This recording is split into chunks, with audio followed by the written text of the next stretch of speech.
Welcome all. I'm Sarah Bumgardner with AAFMAA, the American Armed Forces Mutual Aid Association. Since 1879, we have been serving our military community. Our mission is to be the premier provider of financial solutions for the American Armed Forces community.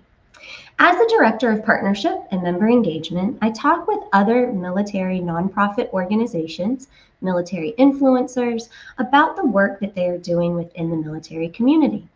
In today's topic, we're going to be talking about mental health, in particular, the invisible wounds of our service members. I am honored today to have Major General retired Gregg Martin, whose 36 years of service in the Army eventually came to an end and led him to write a book that is so much more than a memoir. General Martin is a graduate of West Point, class of 79, holds a PhD and 2 master's degrees from MIT, and today he joins me in talking about the stress of war and the mental load that it carries for our service members and their spouses. General Martin, it is so great to have you here today. Well, thanks, Sarah. It's really an honor and a privilege to be on, and I so enjoyed meeting you at the AUSA convention. And if my friend Mike Meese is out there, hello, Mike. Thanks for this opportunity. Yeah, well, first, let me thank you for your 36 years of service to this country. And secondly, for your vulnerability in talking about mental health and illness today. And I want to talk about when you decided to write this book, Bipolar General, My Forever War with Mental Illness. So I decided to write it because there's such a stigma surrounding mental health and mental illness. And, you know, it really makes no sense. It's based on ignorance and fear, because having a mental illness is really a brain illness. It's embedded in the cells and the wiring of the human brain, which is the most complex organ in our body, one in which we have way more questions than we have answers on how it actually works. So I never had a problem with self-stigma, because I knew factually that my issues were physiological in nature. They were biological inside my brain, and you just can't see them because it's inside. So I had gone through quite a traumatic experience, essentially, with the building crescendo of bipolar disorder, which by 2014, I went into full-blown mania.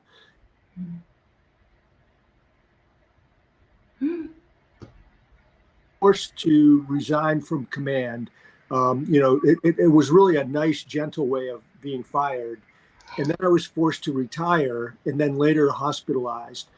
And, I remember when I was hospitalized thinking, when I pull through this thing and get to the other side of bipolar hell, I'm going to share my story with the world. I want to talk about what happened, why it happened, and what my lessons learned were to help people, and also to help stop the stigma, promote recovery, and save lives. So when I was in inpatient care, I told, which is a locked up facility at the VA in Vermont, I told my psychiatrist, I said, hey, I want to write a book. And he said, well, that's a great idea, but let's wait until, you get out of the inpatient facility. So I did, leave the hospital, and I began my road to recovery. And I started saying to myself, what's my mission? What's my purpose? And it took me a couple of years to really figure out what my life mission was. It was easy in the Army because my mission was the Army mission. Right. But finally, I came to the realization that my mission and purpose was right in front of me. It was in my own brain, and it was sharing my bipolar story to help stop the stigma, promote recovery, and save lives. So that,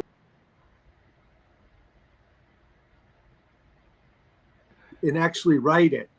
And so about 3 years ago, I started writing, and I sat at the keyboard every single day for about a year. And I wrote the whole story. I wrote the manuscript. And then it took about a year to get a publisher. And then it took about a year for the publisher to actually publish the book. So that's kind of how it happened. But it was really all about sharing my lessons learned in order to help other people, which is really in accordance with the military ethos, which says when you go do a mission, afterwards you do an after action review or an AAR, and you share with everybody what happened, why it happened, what went well, what went poorly, what you need to improve. So I said, okay, this book is essentially a big AAR on my bipolar experience. Yeah. Well, I thank you for sharing that and for taking an experience that you had and turn it into advocacy, because that's what you're doing now is you're talking about it, breaking down the stigma. And that's one of the kind of underlying themes of this is acknowledging that there still is a bit of a stigma in the military around mental illness and mental health. And it's breaking that down. And I mean, you yourself, right? You were at the top of your career. You were a 2-star general, combat operations specialist, the president of the National Defense University, when you had to take a step back and you had leadership there supporting you. How did the leadership and the support of that senior leadership really help during that time? Well, by the spring of 2014, which was about 11 years after my onset of bipolar disorder, which was in 2003, I was 47 during the Iraq War.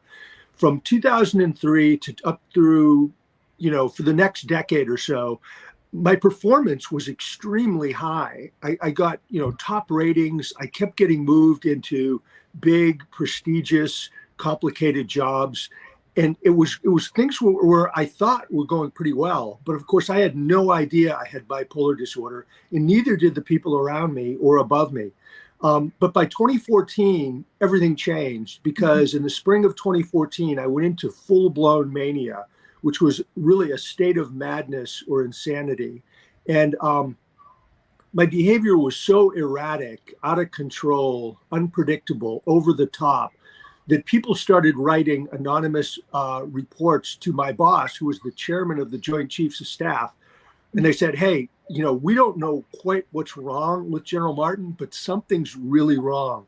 Here are his behaviors. He's acting extremely in bizarre ways. And so General Dempsey, who is a great leader and a friend and a guy I actually worked for on 4 separate occasions, he took all this information and he did a series of assessments. So he treated me very, very fairly. But he came to the conclusion that, hey, for the good of Gregg Martin and the good of National Defense University, I have to get him out of there because there's something really wrong, and it's not, things aren't going well for him or the university. So General Dempsey made the decision to essentially, fire me. And it was an interesting experience. I got a call on a Friday afternoon and it said, report to the chairman's office Monday morning at 10 a.m. And I was so manic, so high, so over the top enthusiastic and energetic and happy. I thought, oh, hey, this is great. He's going to promote me back. The position used to be a 3-star job. He's going to promote me. And so when I went in his office, though, the first person I saw was the lawyer, Brigadier General Rich Gross. So I saw Rich. I said, "Oh, no promotion today. This is not going to be a good meeting." But General Dempsey said, "Gregg, I love you like a brother. You've done an amazing job. I give you an A+, but your time at NDU is over. You have until 1700 today to resign, or I'll fire you. And I'm also giving you an order to get a psychiatric evaluation this week at Walter Reed." And you would think I would be disappointed, but I wasn't. I said, "Thank you, Chairman." I gave him a big hug and said, "God put me in this job to do great things. Now he's going to put me somewhere else to do even greater things." Interestingly, a decade later, I was actually right, because what I'm doing now with bipolar mental health advocacy, I think, is the most important work I've ever done. Yeah. But going to your point, General Dempsey really helped save me. He may have kept me alive, for one thing, because I was so manic. I could have easily had a heart attack or a stroke. which many doctors have told me that I was lucky I didn't have either. But if Mhm. I had stayed in the job, I could have had. Plus, I could have lost my marriage, my family, a lot more than just getting removed from a command position. And Yeah. so, first off, he did absolutely the right thing, and he did it for all the right reasons. And I think that was really good leadership by General Dempsey. Yeah. The Oh, second thing, the second thing he did that was great leadership is he ordered. He didn't make it optional. He told me, go get a psychiatric evaluation. And that's good leadership too, because he knew something was wrong. I mean, he didn't know I had bipolar disorder. I mean, he's not a doctor, but he knew there's something wrong, and I needed to get checked out. So that was good leadership. And then when I left NDU, I went to the Corps of Engineers for a number of months. And that was kind of a soft landing job to give me some time to retire, do my medical stuff, get ready to go. And mhm. my boss was Lieutenant General Tom Bostic. Bostic also is a phenomenal, caring, compassionate leader. And he treated me so well. I mean, and then I got diagnosed with bipolar disorder. And then he really made a point of, really treating me fairly, giving me all the time I needed to take care of medical issues, to start getting ready for retirement and all that sort of thing. When I was in terrible, terrible shape, mentally and physically. And Yeah. so, General Bostic is an amazing, caring, loving leader. And I just think the world of him as well. Yeah. Well, it sounds like you were so fortunate to have these amazing leaders in your life, just as you had been an amazing leader, right, for your soldiers. And it shows kind of the power in that, right? That what leadership can really do, how leadership can manifest and move throughout and can change the course of somebody. And that's kind of what we're talking about here, is that somebody can have these invisible wounds you can't see and are struggling so deeply. And to have somebody step in as a leader or a role model to say, let's take a break, let's take a stop, let's pause, let's get you healthy, can save one's life, for starters, can save a career, right? And can get that person on the right path forward. And that's what we're talking about here today. So I thank you so much for sharing that story.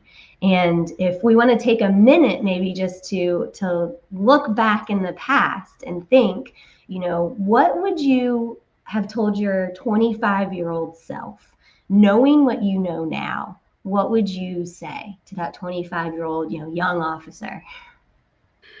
Well, I would tell that young 25-year-old officer the same thing that my mother began telling me when I was a cadet at West Point, and then much more so when I was a young officer in the Army. And what my mom said, she said, look, you are not getting enough sleep. And part of the reason I wasn't getting enough sleep is I had hyperthymia, which is a continuous low level of mania. And so my energy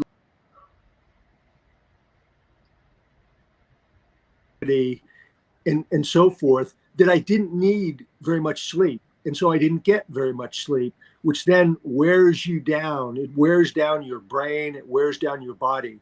So that was the first thing mom told me, is get a good night's sleep and get plenty of sleep. The second thing she said is, you are partying too much. You drink too much beer, and it's going to hurt you, because alcohol is bad for you. And I love to drink beer.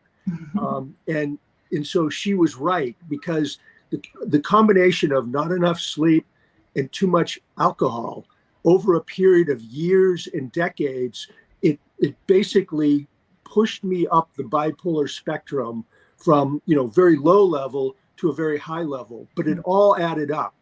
And then the third thing my mom said, she said, you take your job and your role in the Army way too seriously. You're so dedicated and you work all the time, when you're not partying. You just work like crazy, and it's like you behave as if the whole Army depends on Greg Martin. And my work ethic was incredibly strong, and I really cared about the troops and the families. And I worked, you work around the clock basically, but I really, really was driven to be the best Army officer, the best leader I could to take care of the troops, to make sure we were ready to deploy, fight, win, and bring everybody home alive with all their body parts. And but she said, you're too serious about the Army. And she said, if you die tomorrow, the Army is just going to keep on rolling along. They'll have a funeral, you'll get buried, but nobody is going to remember you very long after you pass away. So, dial back on the intensity of your work. And so I look at those three pieces of advice, and I now know, after all my research and study about bipolar disorder, that over a period of years and decades, those three shortfalls in my behavior definitely contributed to the rise of my bipolarity and played key roles in me getting very, very sick. Because all three of those, the lack of sleep, the too much alcohol, and the too much intensity and pressure and stress, all of them have a very negative adverse effect on the human brain. And in my case, I already had the gene for bipolar disorder. Mm-hmm. And so the combination of those three other factors worsened my condition and drove me upward towards true bipolar disorder. Yeah. Well, I think the three things that you just talked about, right? The sleep, the alcohol, and the intensity are things that I think probably a lot of 25-year-olds out there can resonate with in the services right now, and those who are not just 25 years old. So it's a great stepping stone, right? For anybody who's listening that says, I'm doing all three of these things. Maybe I should take a moment and pause and think about that. If you have time, sir, we have a question actually from General Meese. He wanted to know, what has been the reaction of service members and others as you have written and presented this book? Well, the people who, hey, Mike, thanks for that. That's a great question. I would say it's been extremely positive. Mm-hmm. So I've given lots and lots of talks to military audiences of different services, and all the way from the lower enlisted all the way up to 4-star general, the response has been positive, enthusiastic, grateful. Lots of people say, hey, it's very courageous that you're talking about this in the open, that you're sharing it. It's very helpful because I've got a platform as a retired 2-star that draws a lot of attention. And as far as I know, it's the first book and the first person who's really talked about a serious mental illness that brought them down. So I'd say it's very positive. One of the most positive aspects is the top brass in the Navy has brought me on to teach their leadership class, the mental health piece and the resilience piece, to all their new 1-star admirals, their new SESs, their new command master chiefs, and then the same thing at the 2-star level. So I've been really fortunate and thankful to have that opportunity to talk to the top Navy people. And then, of course, the 4-star who brought me in, he knew that it would have a ripple effect. So then I've got, the admirals, the SESs, the command master chiefs are asking me to come in and speak to their commands. So, I think the Navy has really, hit the nail on the head by doing it that way. And then of course, I've talked to a bunch of Army commands and installations. That's been good. So I would say very positive, and it seems to be building momentum and steam as people learn about the book and my talk and my story. Yeah, well, and it's also a wonderful example of leaders, right, taking it upon themselves to make sure that you are heard and this story is heard. And it's a great, leadership opportunity to be able to lead through this advocacy that you have started. So it's tremendous work. It's impactful and very important. We have several comments about kind of the impactfulness of this and the importance of it and the great work that you're doing in this cause. So I really, truly thank you for that. And I want to kind of close off with making sure that anyone who is interested in reading this book and learning more about the story knows how to find it. It can be found on Amazon, the U.S. Naval Institute, your website here. Have we missed any other opportunities for getting the book? I would say, this is what the book looks like. And Sarah just covered, you can really get it anywhere books are sold. It's showing up at independent bookstores. Probably the easiest, quickest way is to just order it on Amazon. And then if you like it, feel free to write a review as well. So that's how you can get it. The other source of information is my website, www.bipolargeneral.com, or it could be generalgregmartin.com. They're both the same website, two different names. But just a couple things about the book. It's really been embraced strongly by the professional medical community. It's already being used to teach medical school classes on mental illness and bipolar disorder. They've about a dozen med schools and hospitals have brought me in to give what they call grand rounds, which is kind of a fancy term for giving a talk, basically tell my story. I've been keynote speaker at a whole bunch of medical associations. The next really big one coming up is going to be in Brazil, where I'll be the keynote speaker at the World Bipolar Conference. And the Brazilians have actually, they like the book so much, they're translating it into Portuguese. And the Chinese are translating into Chinese. I'm going to go to a couple places in Africa to speak, and then Australia, the UK, Mexico, Canada, as well as other places. And so it really, people have the praise for the book is really pretty extraordinary. And you can see, if you go to Amazon, you can see what a bunch of very senior military leaders and psychiatrists have said about the book. And, I'd invite you to check those out. Absolutely. I think that's phenomenal that the medical community themselves have kind of attached onto this. And again, it's because of your willingness to talk about what occurred and how it happened. And I actually do have one more question. I know we're going to close out, but I would really love to ask this question that came in by Corey Henderson. He asked, what responsibility do leaders have to disclose their medical or psychological challenges? Hey, first, I'll answer as many questions as you have. I can just keep going, Sarah. This is wonderful. So I would say, Corey, it sort of depends on what the level is. First off, I would really strongly encourage anybody who thinks or suspects they have some sort of mental illness or mental health condition to go see a doctor. Go do that first, because if you have a mental illness or a brain condition like mine or other varieties, the path forward is really bad.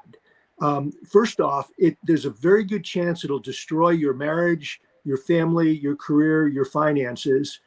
It'll then oftentimes lead to homelessness, addictions, alcohol and other drugs, often incarceration or very violent encounters that hurt or kill the person, and then ultimately suicide. So that's the kind of path journey that you can expect. But if you go get medical help, there's a very, very high probability that you can live a happy, healthy, purposeful life. So that's the first thing is go get help. Then I would say, what should you disclose? That's kind of a personal decision. I disclosed right away that I had bipolar disorder.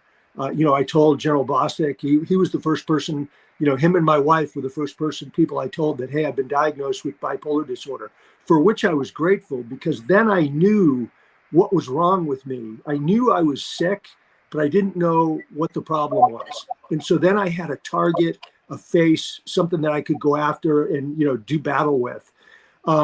So when you go in and you get any kind of mental health treatment or diagnosis, you should have a conversation with the doctor and say, what are my responsibilities to disclose this? What are you going to disclose? Because there's certain kinds of mental conditions that the medical community is obligated to tell the chain of command. And so, you should go into this with your eyes open. Like my condition of bipolar disorder, if I hadn't been so close to retirement, I would have gotten a medical evaluation board, and I would have been, medically discharged from the Army, because bipolar type 1 is just such a serious mental illness.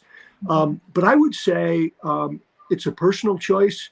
Um, One of the things that's very encouraging to me about the military today is when I came in the Army in the 70s, nobody talked about mental health at all. It just wasn't even discussed. If somebody had a mental problem, nobody knew about it and they just disappeared. And then the Vietnam generation taught us about PTSD. And then we went into the 9/11 wars, where we had continuous multiple deployments of the same soldiers and service members over and over again. And then we started having not only PTSD, but serious depression, bipolar disorder, traumatic brain injuries, moral injury, survivor's guilt. And the military said, wait a second, we have a serious issue here. We should learn how to deal with this and accommodate these mental conditions as best we can. And so the military really accommodates pretty much every condition short of bipolar disorder type 1, which again is my disease, and schizophrenia. So I think, that is, information that is in fact shared with the chain of command. Nobody is losing their security clearance. They're not getting pulled off promotion lists.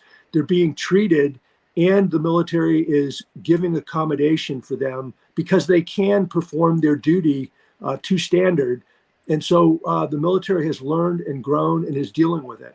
So I would say, again, just talk to your psychiatrist. If you want to, then I would say tell your chain of command. If you would rather keep it private, then go ahead and keep it private. Yeah.